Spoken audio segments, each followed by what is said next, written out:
Good evening everyone. First and foremost, salamat sa Diyos, salamat sa prayers nyo.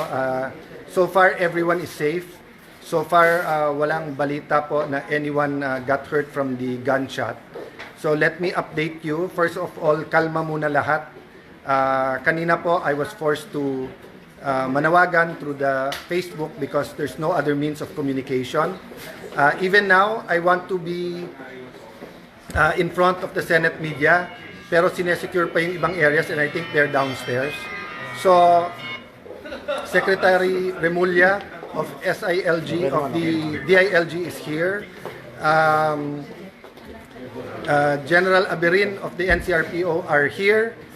Secretary Teodoro called us and President Marcos called us, assuring us it wasn't government and kinakamusta kung ano takbo ng mga kung kamusta, kung nandito na si Sec John Vic and to make sure the investigation is independent.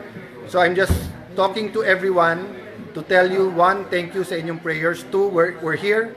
Most of the majority senators are here. Senator Bato, dun sa nagtanong, Julbert Urbista, si Sen Bato is secured, he's okay. Aakyatin namin ni Sec Remulla, hindi siya arestuhin. Ngayon, they will respect the Supreme Court's decision of giving 3 days each na mag-comment. No? So, anyone who has information of what happened, anyone na nakakita dun sa mga nag-attempt pumasok at yung mga bumaril pabalik dito, please send us that information. Napaka-importante that the truth comes out and napaka-importante we don't jump into conclusions. I told you, everyone, dumating yung articles of impeachment.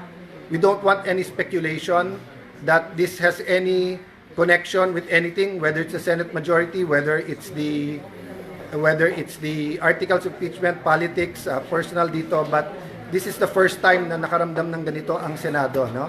So we will report back through the media when we have time, but we're okay po. So sa lahat po na nagtatanong, no? But we will start the investigation. We will let people leave when we're sure they're not suspects and when everyone's safe. But right now po, akyatin muna ng Senator Bato to make sure he's okay.